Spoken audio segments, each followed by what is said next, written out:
Je me trouve à Saint-Léonard-d'Aston, tout juste avant le 7e défilé du Père Noël, un événement qui promet.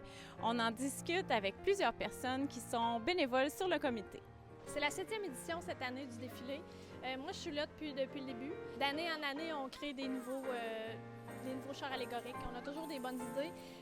Il y a Marie-Claude Fizet qui n'est pas ici présentement, mais avec elle, on crée beaucoup de nouvelles idées. En fait, on est les deux souvent qui sont comme un peu plus folles.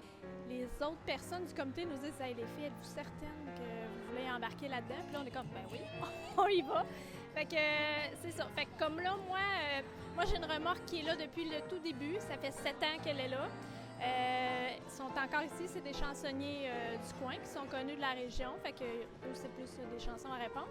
Et là, cette année, on en a un tout nouveau, l'atelier des jouets qu'on a créé, moi et Marie-Claude. Mais on a quand même ramené notre fée des étoiles. D'année en année, on trouve des idées pour s'améliorer et trouver une bonne façon de la fluidité, en fait, pour partir à l'heure. Parce que ça, c'est notre défi de vraiment démarrer à l'heure parce que notre défilé peut durer. Là, cette année, c'est quand même un temps record. Je crois qu'on va durer au moins 1h30. Fait que j'ai hâte de voir, on va le minuter, mais on a beaucoup de gens qui embarquent d'entreprises. Fait que c'est ce qu'on voulait l'année 1, créer un événement, en fait, que les gens puissent embarquer avec leurs entreprises, leurs employés, et que tout le monde célèbre l'arrivée du temps des fêtes. C'est beaucoup de temps. On travaille en arrière-plan avec les idées.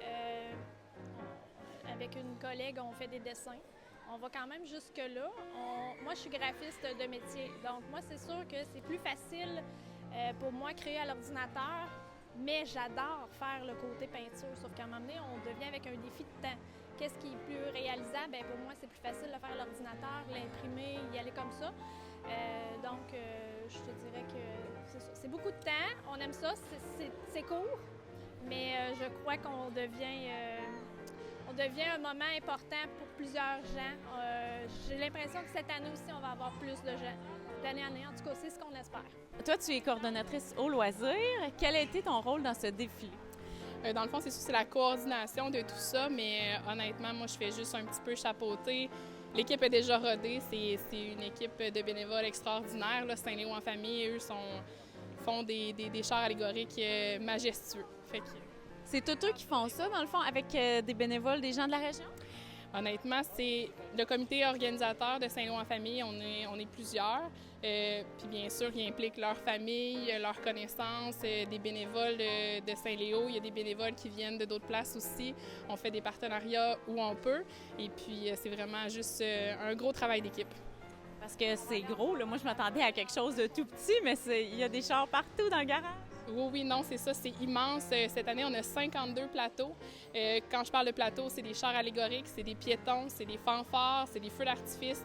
Donc, vous allez en avoir vraiment plein la vue. Puis, il ne faut pas oublier le Père Noël, il va être là, bien sûr. Alors, moi, c'est Marie-Hélène René. Mon titre, je suis intervenante dans un organisme communautaire à Saint-Léonard-d'Aston, l'organisme Plus de lettres. Et puis, je m'implique dans le comité Saint-Léo Famille avec d'autres mamans, d'autres familles. On est ici ce soir pour le défilé. On est avant le défilé, grosse préparation. Là, je vous interromps, hein? Bien, plus ou moins. Là, les choses sont quand même très avancées. Puis les chars allégoriques ont beaucoup avancé. Les gens commencent à être habitués, là, je pense, d'année en année. Là. Ça fait quand même quelques années qu'on prépare cet événement-là. Donc, ça va de bon train. Beaucoup de travail depuis hier soir qui était fait ici chez Promatrice. Donc, on a la possibilité d'avoir un local qui nous est prêté. Donc, on décore au chaud. Ça, c'est merveilleux. On l'apprécie vraiment beaucoup. Qu'est-ce qui fait en sorte que vous êtes heureuse de vous impliquer dans ce genre d'événement? Dans le fond, c'est quand on voit que toute la communauté embarque dans qu'est-ce qu'on organise, ça fait chaud au cœur. En plus, on voit là, de plus en plus les entreprises embarquent avec nous pour le défilé. Fait qu'on c'est de faire plaisir aux gens. Là, puis en tant que maman, j'ai aussi des enfants à divertir. Donc, on essaie de faire des belles activités pour les gens de la communauté. On profite de cet événement-là aussi pour récolter des denrées non périssables pour remettre dans les paniers de Noël lors de la distribution du 16 décembre qui a lieu à l'organisme communautaire de Ludolettre. Donc, c'est ça, ça fait en sorte qu'on peut en même temps apporter ce petit coup de pouce-là pour pouvoir impliquer les citoyens à donner.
Merci, là.